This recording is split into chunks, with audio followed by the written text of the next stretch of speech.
तो स्टूडेंट्स, अब आज हम ये स्टडी कर रहे हैं कि हमारे कॉन्स्टिट्यूशन में डिफरेंट एस्पेक्ट्स को किन किन कंट्रीज से लिया गया था।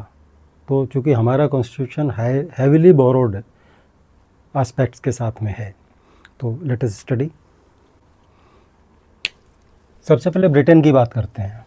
चूँकि ब्रिटेन किसी ज़माने में पूरे वर्ल्ड पर राज करता था, उसके यहाँ से पार्लियामेंट्री गवर्नमेंट, जो हमारे यहाँ पार्लियामेंट्री गवर्नमेंट का सिस्टम है, ये उनके कॉन्स्टिट्यूशन से एज इट इज़ बोरो किया गया है। उन्होंने हमारे पर रूल किया तो उन्होंने उसके सिस्टम को हमें समझाया भी किस तरह से इसको ऑपरेट किया जाता है। सेकंड है कैबिनेट सिस्टम। प्रधानमंत्री होंगे और प्रधानमंत्री के अंडर में ये एक कैबिनेट्स होंगे, मंत्रीगण होंगे, एक मंत्री परिषद होगी और जॉइंटली वो लोग डिसीजन लेंगे। इक्वलिटी बिफोर लॉ, लॉ के सामने सब समान है, चाहे वो किसी भी पद को, किसी भी कास्ट, किसी भी क्रीड, किसी भी रिलीजन को बिलोंग करता है। लेकिन जब कानून की बात आएगी तो किसी भी धर्म, किसी भी जाति, किसी भी प्रदेश के, किसी भी जगह जन्म लिए हुए बच्चे को अगर कोई क्राइम किया है तो उसको सेम एक तरह से ट्रीट किया जाएगा कोर्ट्स में। रूल ऑफ लॉ, हमारे यहाँ रूल ऑफ लॉ है, मतलब लॉ के हिसाब से ही एक्शन होगा।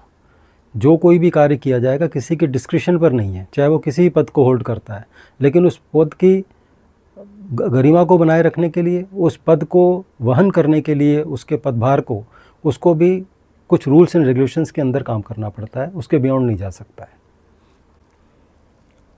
देन साउथ अफ्रीका से हमने क्या लिया? Amendment of the constitution.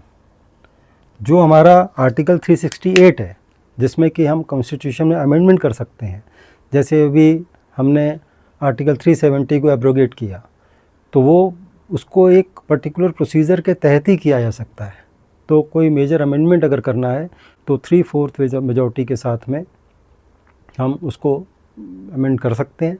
तो यहाँ पर अमेंडमेंट जो है वो कॉन्स्टिट्यूशन का हमने साउथ अफ्रीका से लिया है।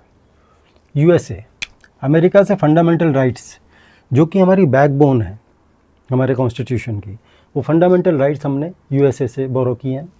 जुडिशल रिव्यू, जुडिशल रिव्यू का मतलब कोई गवर्नमेंट ने एक्शन लिया है, कोई गवर्नमेंट ने बिल पास किया है, अब उसको कुछ सेक्शन समझता है कि कॉन्स्टिट्यूशन की स्पिरिट के अगेंस्ट है, तो ऑनरेबल सुप्रीम कोर्ट को अप्रोच कर सकता है और वहाँ पर उसका रिव्यू हो सकता है। तो ये जुडिशियल रिव्यू की जो पावर है ये ऑनरेबल सुप्रीम कोर्ट को है, हाई कोर्ट को भी है। और ये जुडिशियल रिव्यू एक बहुत ही स्पेशल तरह की पावर कोर्ट्स को दी गई है, जुडिशरी को दी गई है, ताकि जो एग्जीक्यूटिव है या पार्लियामेंट है वो जो काम करे, कोई भी वो बिल पास करता है, कोई भी एक्शन लेता है, कोई भी लॉ या रूल बनाता है, वो कॉन्स्टिट्यूशन के पैरामीटर से पास होना चाहिए। Then preamble of constitution, we all know कि हमारा preamble of constitution we the people of India, ये एक्चुअल यूएसए से इस लैंग्वेज को भी वहीं से लिया गया है। तो प्रेम्बल ऑफ कॉन्स्टिट्यूशन बहुत इंपॉर्टेंट है और इसको भी हम यूएसए के कॉन्स्टिट्यूशन से हमने बोरो किया है। Than equal protection of law, equal protection of law मतलब हर व्यक्ति को लॉ प्रोटेक्ट करेगा। Equal protection of law and equality before law, ये दो सेम चीज़ है। इक्वल प्रोटेक्शन ऑफ लॉ इस बात को बताता है कि वो हर व्यक्ति को, weather he is of any religion, he is of any caste, any creed, और किसी भी पार्ट में रहता हो देश के, किसी भी तबके को बिलोंग करता हो, उसको इक्वल प्रोटेक्शन मिलेगा। अगर उसकी जान माल को खतरा है तो उसको उसी तरह से प्रोटेक्शन दिया जाएगा जैसे कि एक सम्राट व्यक्ति को या कोई धनी व्यक्ति को या इन्फ्लुएंशियल व्यक्ति को दिया जाएगा। देन आयरलैंड, आयरलैंड में directive principle of state policy, directive principle state policy fundamental right के बाद में सबसे इम्पॉर्टेंट सेक्शन है। डायरेक्टिव प्रिंसिपल स्टेट पॉलिसी का मतलब है कि इस पर्टिकुलर आर्टिकल सेक्शन में, जो इस पर्टिकुलर पार्ट में जो आर्टिकल्स दिए गए हैं, वो आने वाली गवर्नमेंट्स को डायरेक्शन है, सजेशन है कि उसको देश इस तरह से चलाना चाहिए। और इसलिए directive principle of state policy बहुत इंपॉर्टेंट है। हालांकि इनको कोर्ट के थ्रू इम्प्लीमेंट नहीं कराया जा सकता, जैसे कि फंडामेंटल राइट्स को कराया जा सकता है, लेकिन उसके बाद भी जजमेंट्स हैं जिसमें बताया गया है कि दोनों ही इक्वली इंपॉर्टेंट हैं। आता ऑस्ट्रेलिया, ऑस्ट्रेलिया से कंसेप्ट ऑफ कॉन्करेंट लिस्ट। एक तो कॉन्करेंट लिस्ट आपको पता है कि अभी आगे हम पढ़ेंगे, शेड्यूल 7 है शेड्यूल 7 में बताया गया है कि कौन कौन से एरिया सेंटर के यूनियन की लिस्ट में रहेंगे, कौन कौन से एरियाज़ फील्ड स्टेट के कंट्रोल में रहेंगी, और एक कॉन्करेंट लिस्ट है जिसमें कि दोनों ही स्टेट और सेंटर डिसीजंस ले सकता है, लॉ बना सकता है। लेकिन अगर वो लॉ कन्फ्लिक्ट में है तो सेंटर का जो लॉ है वो माना जाएगा, वो उसके ऊपर डोमिनेंस रखेगा। इसके बाद में art of joint sitting of to houses. Art of joint sitting means जब कभी भी कोई बिल पार्लियामेंट में आता है तो उसको पास करने का, कुछ बिल जो है वो सिंपल मेजॉरिटी से पास होते हैं, यानी 50% से ज़्यादा अगर वोट इस पर्टिकुलर पार्टी ने दे दिया तो उसके बाद को माना जाएगा। अगर कॉन्स्टिट्यूशन में अमेंडमेंट्स करने तो वो 3/4 मेजॉरिटी से उसको पास करना ज़रूरी है, तब वो आएगा। लेकिन कभी अगर ऐसा लगता है कि पार्टी को, किसी पॉलिटिकल पार्टी को जो रूल कर रही है, कि अगर मैं राज्यसभा और लोकसभा, मान लीजिए लोकसभा में उसके पास में कम सपोर्ट है और राज्यसभा में ज़्यादा मेंबर हैं उसके, तो राज्यसभा और लोकसभा को दोनों को मिला लेगा, या उल्टा राज्यसभा में कम है और लोकसभा में ज़्यादा है, वो फिर दोनों को मिला के ज्वाइंट सिटिंग करा के, अगर दोनों के नंबर मिलने के बाद में 3/4 से ज़्यादा है तो भी बिल पास किया जा सकता है, अमेंडमेंट किया जा सकता है कॉन्स्टिट्यूशन में। तो जो ये art of joint sitting of two houses है, ये ऑस्ट्रेलिया से लिया गया है।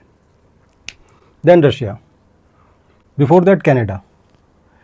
Federalism where centre is stronger than state, यानी जो फेडरलिज्म, जो हमारा क्वासी फेडरलिज्म है, क्वासी फेडरलिज्म का मतलब होता है कि वो पर्टिकुलर सिस्टम ऑफ गवर्नेंस जहाँ पर कि जो सेंटर है वो स्ट्रॉन्ग हो।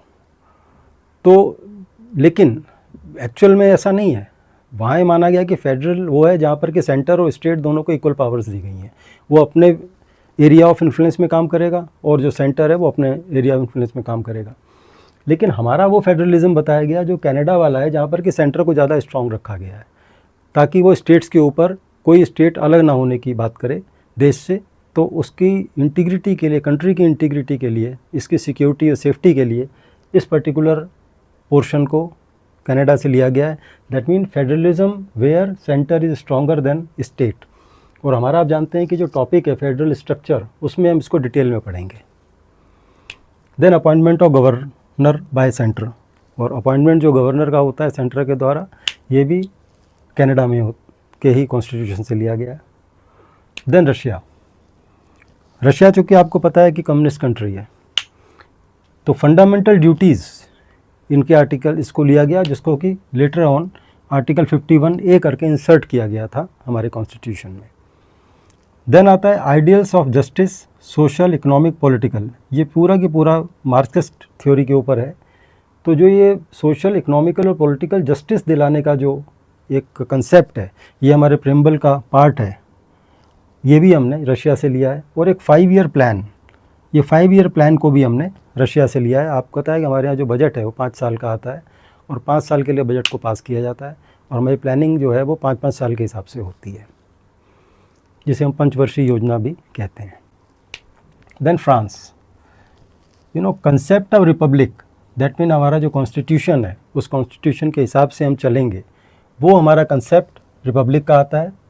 और ideals of liberty, equality and fraternity, जो कि फ्रेंच रिवॉल्यूशन के मेन स्लोगन थे, तो लिबर्टी, इक्वलिटी एंड फ्रेटर्निटी, इनको भी हमने फ्रांस से ही अडॉप्ट किया है। देन जर्मनी में देखिए fundamental rights are suspended during emergency. जब इमरजेंसी लगती है तो फंडामेंटल राइट्स जो हैं वो सस्पेंड कर दिए जाते हैं, एक्सेप्ट 1 और 2 फंडामेंटल राइट जो हम पढ़ेंगे। तो इस पर्टिकुलर कंसेप्ट को भी हमने जर्मनी के कॉन्स्टिट्यूशन से लिया है।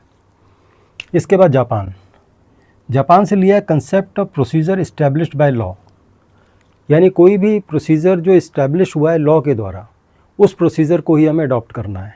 तो ये जो कंसेप्ट है हमारा कि procedure established by law, one can be arrested if it is lawful, that mean if it is arrested as per the procedure laid down in law.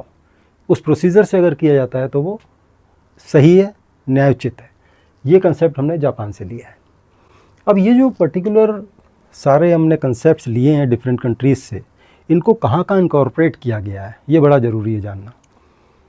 जैसे आप देखें पार्लियामेंट्री गवर्नमेंट जो है, ये देखिए आर्टिकल 74 आर्टिकल 75, आर्टिकल 79, ये तो centre से रिलेटेड है कि पार्लियामेंट्री गवर्नमेंट की फॉर्मेशन होगी इन 3 आर्टिकल्स के तहत, और स्टेट लेवल पे अगर फॉर्मेशन है पार्लियामेंट्री गवर्नमेंट की तो वो आर्टिकल 163 एंड 164 से है। इन आर्टिकल्स को यहाँ पर बताने का पर्पज़ ये है ताकि आप ज़्यादा नज़दीकी से जुड़ पाएँ कि हम किसी कंट्री से कुछ बोरो कर रहे हैं तो उसको बोरो करके अपने कॉन्स्टिट्यूशन में हमने किस आर्टिकल में उसको जगह दी है। तो यहाँ पर हमने बताया कि इन आर्टिकल्स में इनको जगह दी है ताकि आप दोनों के बीच में एक सामंजस्य बना सकें। कैबिनेट सिस्टम है, आर्टिकल 352 में कैबिनेट सिस्टम की बात की गई, प्राइम मिनिस्टर की बात की गई और उनके अंदर जो कैबिनेट के कोलीग्स उनके होंगे कैसे उनका अपॉइंटमेंट होगा। इक्वलिटी बिफोर लॉ की आर्टिकल 14, आर्टिकल 19 एंड आर्टिकल 21, इसको गोल्डन ट्रायंगल कहा गया है। तो आर्टिकल 14 जहाँ पर इक्वलिटी की बात करता है तो वो आर्टिकल इसीलिए कि हर व्यक्ति को किसी भी कास्ट, क्रीड, रिलीजन या किसी भी प्रदेश से कहीं भी उसका जन्म हुआ है वो पर्टिकुलर व्यक्ति सेम राइट्स रखेगा जो कि दूसरा व्यक्ति किसी और जगह, किसी और रिलीजन का या किसी और कास्ट का, किसी और क्रीड का है, सेम सेक्स का है, किसी भी सेक्स का हो, मेल हो, फीमेल हो, चाहे थर्ड जेंडर हो, किसी भी को भी, सबको सारे इक्वल राइट्स हैं। रूल ऑफ लॉ देखिएगा आप, आर्टिकल 14, 21, 13, 32 एंड 226। अब ये जो आर्टिकल हैं सबसे इम्पॉर्टेंट आर्टिकल्स हैं। आर्टिकल 21 के ऊपर तो आर्टिकल 21 के अंदर ऑनरेबल सुप्रीम कोर्ट ने इसका जो कार्य क्षेत्र है, एरिया ऑफ इन्फ्लुएंस है, वो इतना बढ़ा दिया है कि साफ़ पानी मिलना, एजुकेशन मिलनी, हेल्थ अच्छी मिलनी, हेल्थ की सर्विसेज जो हमारे हॉस्पिटल्स वगैरह हैं, स्वास्थ्य की हमें सेवाएं अच्छी मिलनी, अच्छी रोड का होना, अच्छे एनवायरनमेंट का होना, क्लीन एनवायरनमेंट का होना, इन सब चीज़ों को, एक शेल्टर हमें साफ़ सुथरा मिले, इन सब बातों को आर्टिकल 21 के अंदर कवर किया है ऑनरेबल सुप्रीम कोर्ट ने। सो ये सब जब हम पढ़ेंगे तो इसको डिटेल में जाएंगे और केस लॉज वगैरह भी स्टडी करेंगे। Then amendment of constitution, article 368 से अमेंडमेंट कॉन्स्टिट्यूशन में होता है। अभी रिसेंटली जब 370 को एब्रोगेट किया गया आर्टिकल को, तो वहाँ पर आर्टिकल 368 का यूज़ किया गया।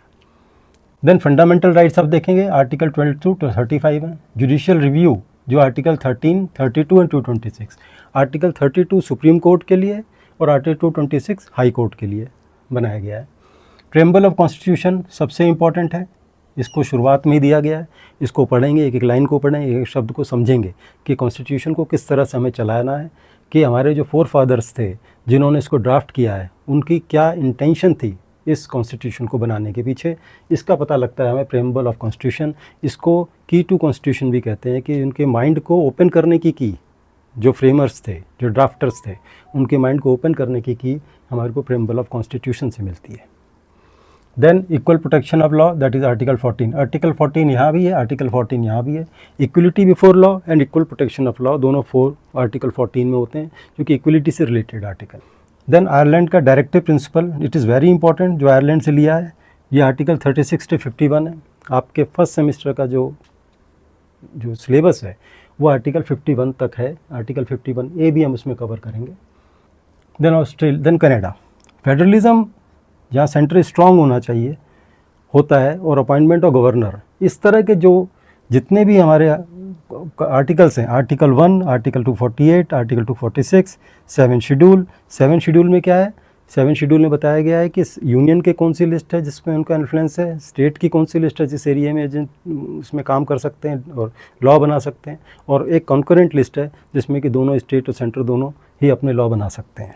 Article 356, then article 256, 257, then article 352 to 360। Article 352 360 है एमरजेंसी प्रोविज़न, जो कि एमरजेंसी प्रोविज़न एक सिंगल प्रोविज़न, एक सिंगल पावर सेंटर को दी गई है, जो कि उसकी फेडरलिज्म स्ट्रक्चर में ज़्यादा स्ट्रॉन्ग बनाती है।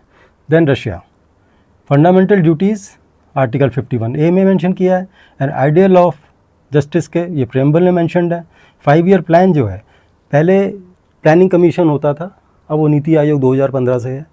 तो नीति आयोग का काम उस 5 साल के जो स्ट्रक्चर बनाना है, 5 साल में क्या हमें योजनाएं बनानी है कि देश आगे बढ़ सके, तो ये जो 5 ईयर प्लानिंग है ये इसमें हमने इनकॉर्पोरेट की है। Then entry 20 of concurrent list, उसको भी 5 ईयर प्लान से रिलेटेड कर सकते हैं। और article 38 and 39 of directive principle of state policy DPSP, इसको भी हम कह सकते हैं कि 5 ईयर प्लान को रिफ्लेक्ट करता है। Then Germany, fundamental rights are suspended during emergency, that is article 358 and 359 में इसका प्रोविज़न दिया गया है। Then Japan, concept of procedure established by law, तो इसमें आप देखेंगे कि आर्टिकल 31 ऑफ जापानीज़ कॉन्स्टिट्यूशन से लिया गया था और हमारे यहाँ पे आर्टिकल 21 का अंदर इसका प्रोविज़न दिया गया है। इसके बाद आता है ऑस्ट्रेलिया का कंसेप्ट ऑफ कॉन्करेंट लिस्ट, जो कि 7 शेड्यूल में है और आर्टिकल 246 में। Then art of joint sitting, that is in article 108 में प्रोविज़न दिया गया है कि जॉइंट सिटिंग दोनों हाउसेस की बुला सकते हैं अगर कोई बिल पास करवाना है। फ्रांस ने कंसेप्ट ऑफ रिपब्लिक दिया था, ये हमारे प्रेम्बल में है, आर्टिकल 52 में है, आर्टिकल 54 में है। और जो ideals of liberty, equality and fraternity है वो हम देखेंगे, वो प्रेम्बल में है। इक्वलिटी का आर्टिकल 14 to 18 में है एंड देन लिबर्टी जो है वो 19 to 21 में है। ये 14 to 21 जो आते हैं वो हमारे फंडामेंटल राइट्स में आते हैं। इस तरह से आप देखेंगे कि हर कंट्री से ली हुई बात, हर कंट्री से लिया गया नियम, एक कंसेप्ट बहुत ही ब्यूटीफुल तरीके से हमारे कॉन्स्टिट्यूशन में इनकॉर्पोरेट किया गया है और उसको राइटफुल प्लेस दिया गया है। अब हम स्टार्ट करेंगे हम फेडरल स्ट्रक्चर और फॉर्म ऑफ गवर्नमेंट को अब टेकअप करते हैं अपनी नेक्स्ट क्लास में। Thank you.